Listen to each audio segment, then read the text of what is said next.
유다서 1장 17절에서 21절입니다. 저와 번갈아 교독하고 마지막 절 함께 읽겠습니다. 사랑하는 자들아, 너희는 우리 주 예수 그리스도의 사도들이 미리 한 말을 기억하라. 그들이 너희에게 말하기를 마지막 때에 자기의 경건하지 않은 정욕대로 행하며 조롱하는 자들이 있으리라 하였나니, 이 사람들은 분열을 일으키는 자며 육에 속한 자며 성령이 없는 자니라. 사랑하는 자들아, 너희는 너희의 지극히 거룩한 믿음 위에 자신을 세우며 성령으로 기도하며. 함께 읽겠습니다. 하나님의 사랑 안에서 자신을 지키며 영생에 이르도록 우리 주 예수 그리스도의 긍휼을 기다리라. 아멘. 유다는 영지주의자들의 특징을 비유로 설명합니다. 비유의 공통점은 그들이 우리 가는 길에 전혀 도움이 되지 않으면서 우리를 멸망으로 이끌어 간다는 것입니다. 이단의 길도 동일합니다. 그들은 우리 신앙에 전혀 도움이 되지 않으면서 우리를 멸망으로 인도합니다. 하나님은 그들을 심판하여 영원한 암흑에 가둘 것이니 우리는 절대 그들에게 미혹되지 말아야 할 것입니다. 오늘도 이단을 경계하며 정통신앙을 세우는 것에 대해 유다의 권면을 따라 다루고자 합니다. 먼저 이단 사이비의 특징을 살펴보고 우리가 어떻게 정통신학 위에 정통신앙을 세우는지 살펴보도록 하겠습니다. 오늘도 주의 말씀으로 반듯하게 세워지는 우리가 되길 예수 그리스도 이름으로 소망합니다. 유다는 사도들이 예언한 것을 기억하라며 이단자들의 출현과 사도들이 말한 그들의 특징을 언급하고 있습니다. 사도들은 이러한 이단자의 출현을 예측하여 그의 서신서에서 미리 경고하였습니다. 먼저 17절, 18절을 읽도록 하겠습니다. 사랑하는 자들아, 너희는 우리 주 예수 그리스도의 사도들이 미리 한 말을 기억하라. 그들이 너희에게 말하기를 마지막 때에 자기의 경건하지 않은 정욕대로 행하며 조롱하는 자들이 있으리라 하였나니. 18절이 말하는 마지막 때는 지금 우리 시대를 말하는 겁니다. 주님이 오시기 전 모든 때는 마지막 때입니다. 주님이 언제 올지 모르기에 우리는 항상 마지막 때를 살고 있습니다. 주님이 내일 오신다면 오늘이 바로 마지막 날이기에 항상 우리는 종말의 때를 살고 있다고 생각해야 하는 겁니다. 우리가 종말의 때를 걱정하며 염려하며 두려움에 사는 것도 문제지만 종말이 언제 오겠냐며 안일하게 사는 것은 더 문제입니다. 그러기에 항상 우리는 지금 이 시간이 마지막 식대라는 생각으로 살아야 합니다. 종말이 안 오더라도 우리의 시간은 내일 끝날 수도 있는 것 아닙니까? 재수없는 이야기를 하는 것이 아니라 인간은 언제 죽을지 모른다는 말을 하고자 하는 것입니다. 성경 여러 곳에서 종말의 때에 우리를 미혹하는 세력이 넘쳐날 것이라고 말합니다. 실제 지금 세대가 그렇습니다. 한국에는 하나님이 20명, 재림 예수가 50명이라고 말합니다. 이 조그만 나라에 이렇게 많은 신이 있다는 것이 신기할 정도입니다. 그런데 어느 시대나 어느 나라나 이런 자칭 인간 신들은 넘쳐납니다. 유다가 사역하는 시대에도 이러한 이단들이 많았으며 경건하지 않은 정욕대로 살며 거룩하게 사는 사람들을 조롱했던 대표적인 이단이 있었으니 그들이 바로 영지주의 이단입니다. 인간의 종교 역사를 보게 되면 자신의 어떤 성적 판타지를 종교의 규례로 삼아 해소했던 종교가 참 많았습니다. 종교와 성적 타락은 서로 전혀 맞지 않는 코드로 여겨지지만 의외로 어울리는 구석이 있습니다. 인간은 인간 양심에 할 수 없는 일이라도 종교적으로 풀어버리면 거부감 없이 거칠 것 없이 행할 수 있는 것이 인간입니다. 그래서 일반 사람이라면 절대 하지 않을 일을 종교의 이름으로 범죄를 저지를 수 있는 것입니다. 인간 역사 가운데 대부분 끔찍한 학살 대부분이 종교의 이름으로 자행되었다는 것이 그 증거입니다. 생각해 보십시오.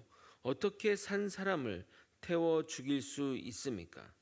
아무리 흉악한 범죄자라 할지라도 말입니다.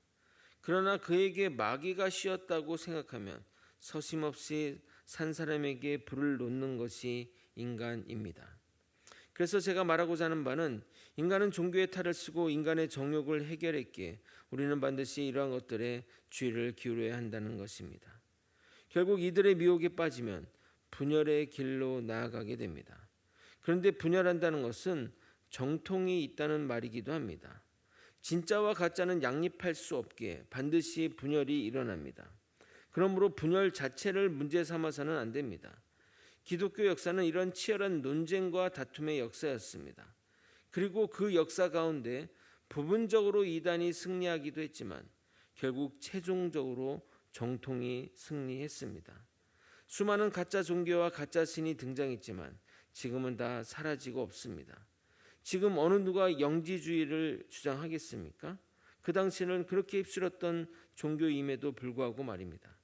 그러나 방심해서는 안 됩니다.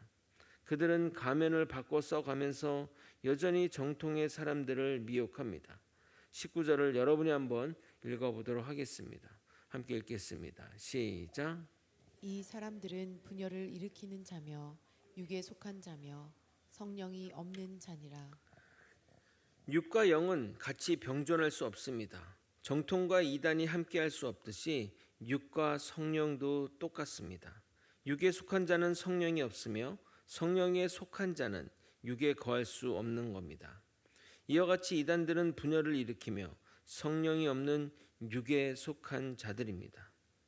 그런데 정말 신기한 것은 이단들은 자신들이 영적인 존재로 생각하며 오히려 정통 사람들을 영적으로 무지하거나 성령의 인도함을 받지 않는다고 생각합니다. 이런 헛된 우월감은 모든 이단이 가지고 있는 특징이며 오늘 본문이 말하는 영지주의자들도 이런 영적 우월감에 사로잡힌 자들입니다. 영지주의자들은 자신들이 특별한 지식을 소유했다고 생각하며 자신들은 꿈을 통해 하나님이 주신 메시지를 직접 받는다고 믿었습니다. 거짓된 영적 체험과 거짓된 지식을 자신들만 가지고 있다는 착각 속에 정통의 사람들을 비웃었던 것입니다. 여러분이 만날 일은 거의 없겠지만 혹시 그들을 만나면 우리를 불쌍히 여기거나 아직 몽매한 지식에 갇힌 존재로 우리를 여길 것입니다. 그렇게 그들의 교주가 그들을 세뇌했기에 우리가 아무리 이야기하려 해도 듣지 않는 것입니다. 오히려 그들이 무지 몽매한 지식에 갇혀 있는데도 말입니다. 여기서 중요한 내용 하나만 언급하겠습니다. 이단 세력들 가운데 영적인 신비 체험을 눈으로 보여주는 경우가 많습니다. 우리의 신앙생활 가운데는 그런 일이 거의 없는데 이단에게 가면 그런 놀라운 영적 체험들을 종종 보게 됩니다.